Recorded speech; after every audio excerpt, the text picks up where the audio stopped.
Alright, so we made it to Launceston. We had a really nice night last night with our warm showers hosts. They're a fantastic couple. They cooked us dinner, so kind of them. And on their recommendation, we're just taking a walk down the gorge now.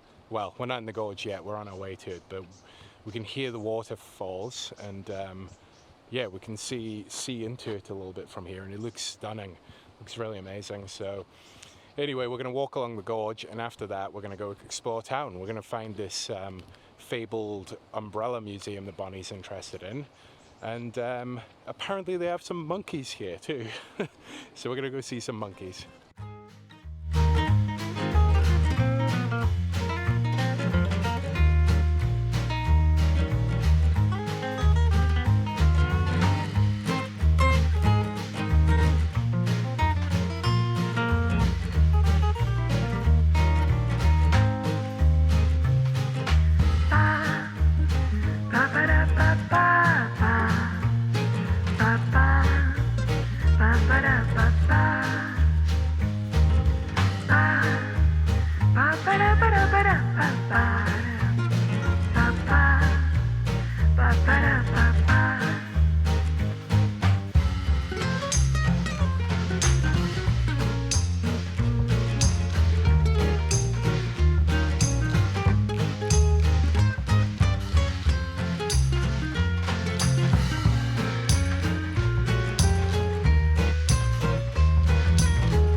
Umbrella shop in Launceston opened in 1907, making it one of the oldest continuously operating stores in Tasmania.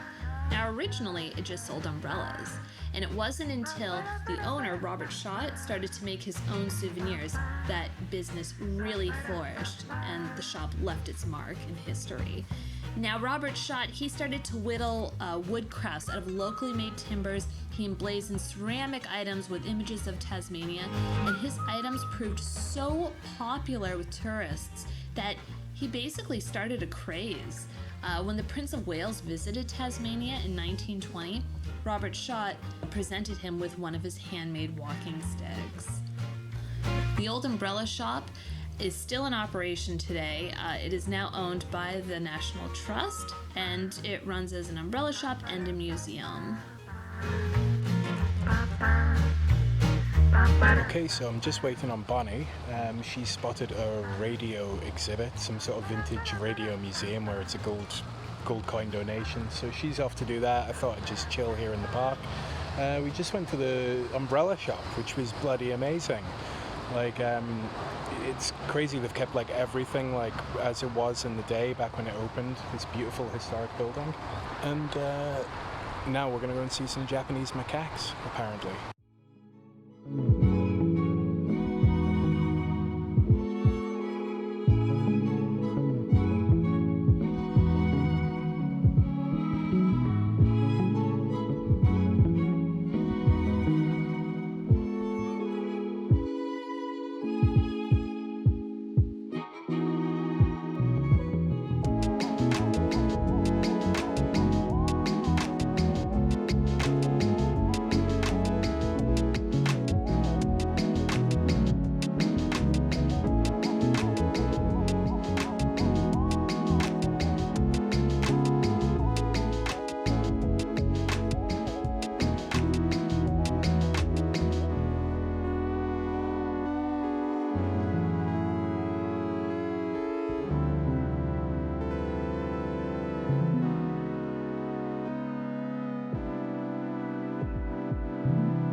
Okay, so we are currently in Longford.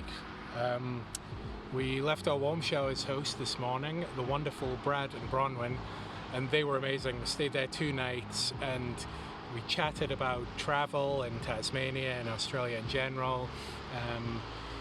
Bronwyn went and picked up another warm showers guest she's had in the past called Tyler, who's like really hooked into the cyclo touring scene over here, and so it was great meeting her. She'd cycled all over Australia and Tassie. Yeah, so anyway, we're back on the road. We're heading towards Poatina today. hopefully we'll get past Poetina and we'll finally make it up onto the central plateau. Apparently it's amazing up there. The landscape like really changes. It gets to sort of moor kind of thing. That's, there's the big lakes up there. Anyway, there's a campsite up there we're going to try and make it to. We'll see how it goes. Either we'll get up the big hill and we make it there, failing that we wild camp somewhere along the way. Yeah, so one thing to note, Longford is not really good for cyclists. Cycling from Launceston to here, it was pretty rough.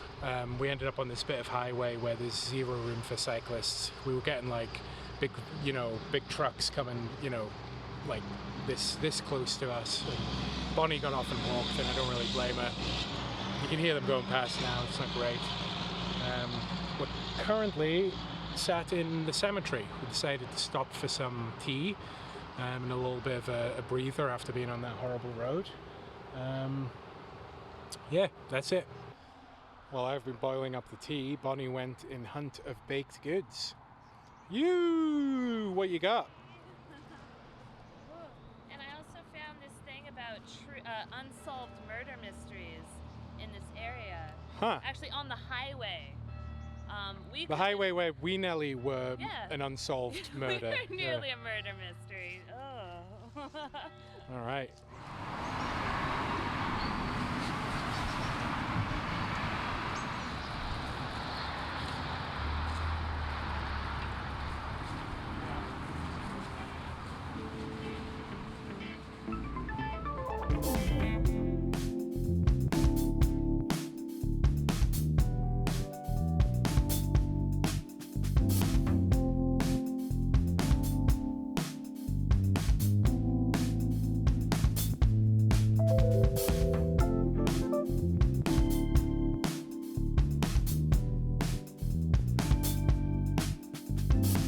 Alright, we're now in Cressy and Bonnie is once again on quesadilla duty. Unfortunately we've ran out of Cholula and we have been forced to use Frank's Red Hot, which is watery and not the best. But, we're roughing it, I guess. So it turns out Cressy must be known for its trout fishing, because like every street sign here is in the shape of a trout.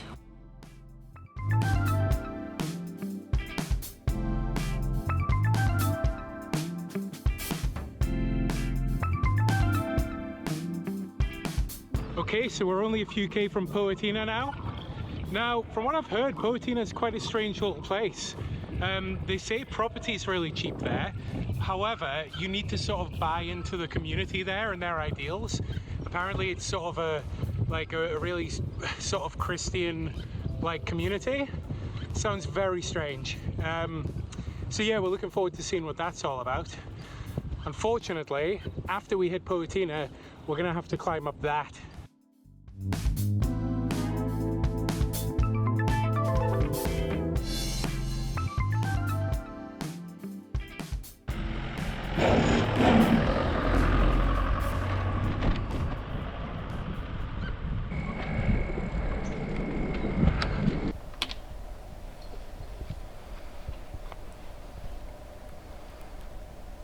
We are currently in Poetina, which is this tiny little spiritual town here in Tasmania on our way to big mountains. And right at the entrance to town they have a labyrinth. And so the point of a labyrinth is you walk around it and basically it's like a meditation. So that's what we're doing. Of course, we're talking while we do this, so we're kind of defeating the purpose. But once again, another really interesting Tassie town that we had no idea about until we arrived here.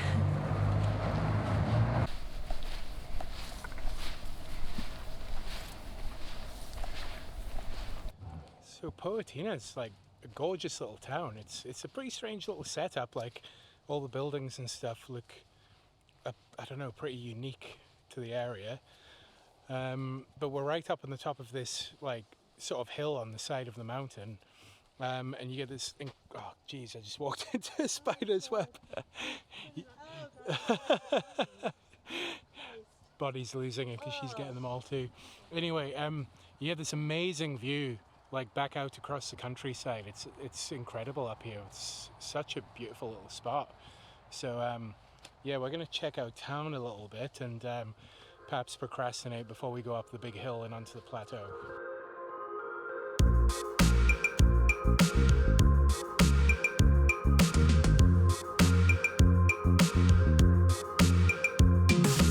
All right, so we've had our fun with the maze in Poatina, and we've finally sort of motivated ourselves to hit this massive hill up onto the plateau. No idea if we're gonna actually make it up there tonight. We're gonna try our best. Like, I think maybe got like 900 meters to climb. So that's maybe a bit ask at this time of the day. It's already like 3:30, 3:45, something like that. So wish us luck.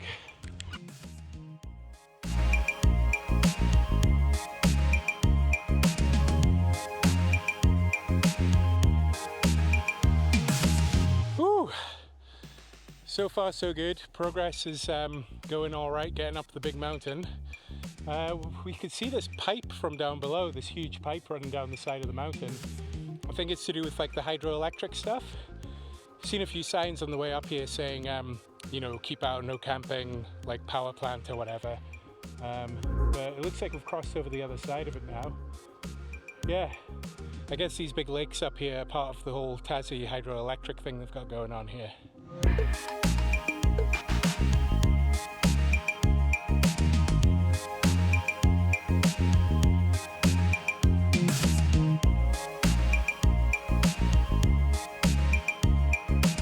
All right, this is the last switchback. Going around the last switchback on the monster climb. We're nearly there. Whew.